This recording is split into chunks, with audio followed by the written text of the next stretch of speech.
what a lovely day. Oh, I do love the summer. Right, this is Aid from whichbike.com. As you can see, or as you've seen on the link for it, obviously this is a KTM 390 Duke. I was trying to look around it, try and find out what gives it away that it's a 390. I was having a good look over it. It says it on the back here. I thought, hello, what's going on here? I've just been walking back a bit. I've noticed there's a huge 390 on the tank. Brilliant. Because funny enough, when you're closer, it just looks like a graphic. Only when you come back, it starts to make more sense. Haha, that's my excuse, and I'm sticking to it. It's a fantastic looking bike. I mean, all KTMs I think look amazing. They've got angles that no other bike manufacturer seems to dare get away with. The colour schemes are all madly leery. They're mostly black, orange and white with hints of dark grey everywhere. Some are more white, some are more black, some are more orange, but they're the three kind of primary colours. Therefore they always stand out. You always know when a KTM's coming towards you, or in fact pulling away from you. They're known to be powerful, no nonsense, no tech bikes which always perform well. They seem to have mastered the non-technology part. Now that's a dying breed, because everybody else seems to be doing bikes full of technology. It's like this race with technology, which you get on the cars. You've now got on the motorbikes. It's who can bring out the most tech for a bike. But of course that's mostly to do with the huge power they're now starting to generate. Now this 390 bike is obviously suitable for the A2 holders. I mean, just in looks, what it just looks so much more, doesn't it, than a 390. It looks like a 600. It doesn't look much smaller or much as imposing, or more imposing, say, as an MT-07. I mean, on price, they're pretty much rivals. Of course, this has, you know, kind of half the horses almost of an MT-07. So let's see how we get along with it. I'm quite keen myself. I've never been on a KTM, so I'm a virgin for the brand. Here we go. This was kindly supplied by Premier Bikes in Didcot. Got a huge selection of KTMs in many different liveries as well, so you can really see what you fancy. They get everything from the smaller KTMs right up to super massive adventure bikes, and they've got a big showroom full of second-hand bikes as well. Well worth a visit. Can't wait to go on this. Right, let's get this miniature beast out on the road. Okay. First impressions. The usual KTM, very hard seat. I only know this because Ed from the whichbike.com forum has a KTM RC8, and his seat, I've kind of felt it with my fingers, and it's brutal. This is a similar way as that first initial impact of, oh dear, that's not going to be comfortable, but let's see how this goes. Right, okay then, first impressions. Apart from that, yeah, my feet are on the floor completely flat. So this is suitable for a lot of riders, even the shorter ones. Handlebar seems a very sensible place. It's got great visual on the instrument binnacle. It's got rev counter at the top. It's got a gear indicator. What's happened there? Gear indicator. Miles, speedo, average time spent, average speed on the journey. Obviously the fuel gauge, temperature gauge, and a clock. Everything you need and more. Okay then, let's see how we get along, doing the old U-turn. Funny enough, always better U-turns right to left. Of course the test is left to right, so that's no bloody help, was it? Oh dear. I think it's not uncommon that people have a preference for turning one way or another, even at speed. Right, okay then. This all sounds pretty cool. It's got a lovely light clutch. Perhaps you'd expect from a bike of not super huge power. Right, let's turn this down. Let's go left, shall we? Oh, that's the horn, not the fucking indicator, excuse my language. Jesus Christ. Oh, use a quick shifter with their foot. I'm so used to it on a Ducati. But I'll tell you what, it's not got bad turn of speed, this bike. Whoa, yeah. It's funny, isn't it?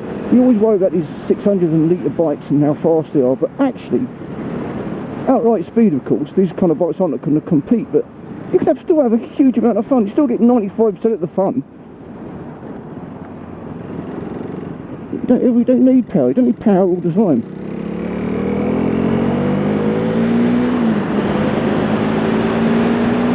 Let's give it some beanage.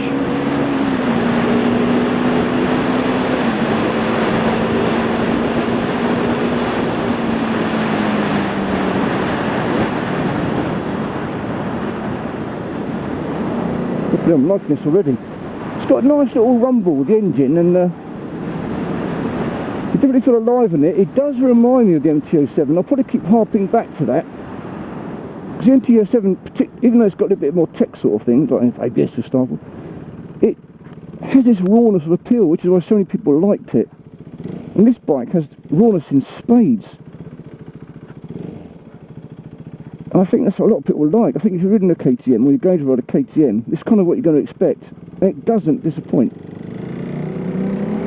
Pulls away beautifully. Even I can't muck these ones up. It changes gears fantastically. This is a really good bike. So now I know what bikes are kind of capable of. I now have a really good feel for where a bike is good and where it isn't, and I know pretty quickly.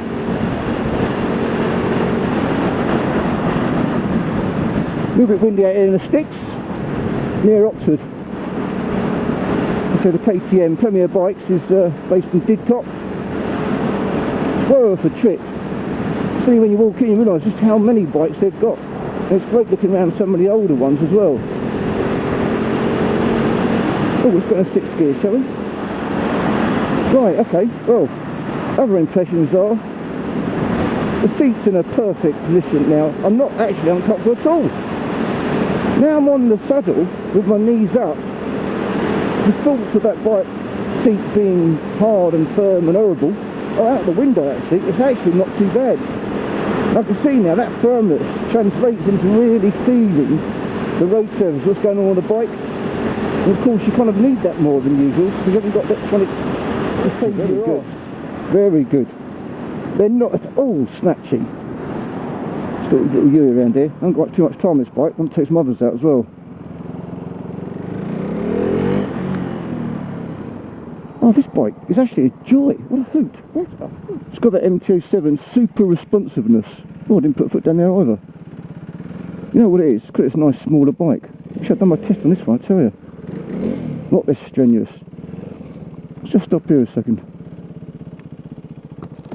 Put your visor back.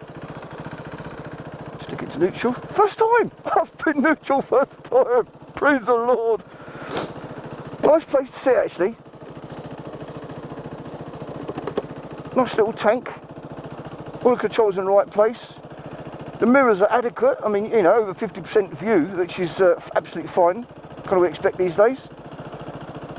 So that instrument vehicle is really clear actually. It's kind of in a perfect kind of location. I like the little front lights, little front indicators. And look at this, for the cutest little fly screen ever. Oh dear. But actually it might help just a little bit in guarding the binnacle. I'm not sure. I mean, it's not going to make a huge amount of difference, isn't it? It's like a wind protector for your gonads. I'll tell you what though, I'm really enjoying this. Really enjoying it. I mean, I practically like everything about it. I've got to put it in context. You know, I mean, I'm looking at a bigger bike. I'm looking at a bigger KTM Duke as a possible purchase. But I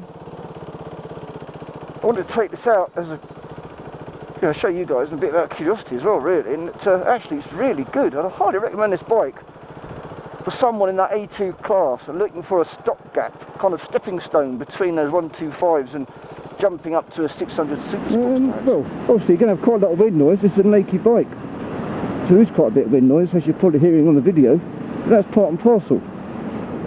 And to be honest, you know, I'm looking at a naked because I don't mind it. I don't mind that anymore, and it's part of the fun of riding it. And the best thing about that is that the bike feels faster than it's going. That means you get the same kind of feel and thrill of it without breaking your speed limits and losing your license. Concentrate here, I don't get lost. I do like the sound of it. I think the rawness of the engine note really goes with the bike. It hasn't got that kind of pingy sound. of you getting a 125. And of course, okay, it's not quite as smooth as a 600 or the MT-07. So I keep mentioning the MT-07 because you can get the MT-07 with an A2 restrictor for it. It's a few £100. And because it's such a good price, it has to be a competitor. So you could argue, yeah, okay, the MT-07 is going to have more power in the top end, a little bit more of a burst of acceleration. However, if you don't want to flash around with all that, and you want a bike that's going to really amicably do in that middle stepping stone of your career, or you might not want to go to a more powerful bike, this might be enough for you, and this bike is good. Well, in summary, this is a great little package. I mean, if I was in my low 20s and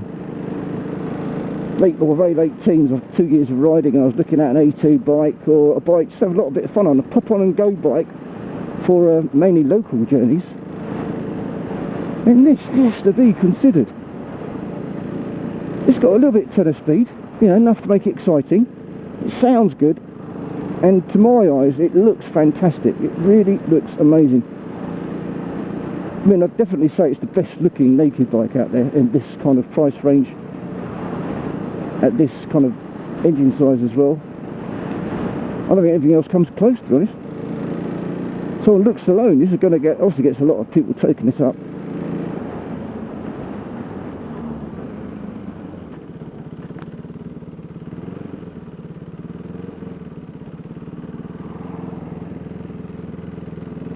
I'd highly recommend this bike. Highly recommend it. Okay, there's Premier Bikes. Let's park this bike up. Check behind me.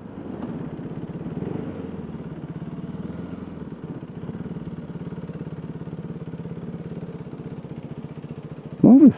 Well, wasn't that fun? Oh, neutral first time again. Oh, right, let's turn the engine off. What a cracker. What a cracker. Really enjoyed that, my God. Makes you think, how good's the 690 going to be? Because that can be right up my street. Right up my street. Look, got some nice bikes here, RC8R. Not sure what Harley Davidson's doing here. They've got great rare bikes, and they've got more inside. Well worth a chat. Now, Premier Bikes. Didcot, near Oxford. Oh, I'll sign off there. This was Aid from whichbike.com. Thoroughly enjoying KTM Duke 390. 390 Duke. Look at that. Isn't it lovely? Brilliant. I can't wait for my son to get a bit older so he can get one and I can just pop on it and have a bit of fun on these sort of bikes. That's the perfect world, isn't it? I reckon so. Alright, ciao ciao.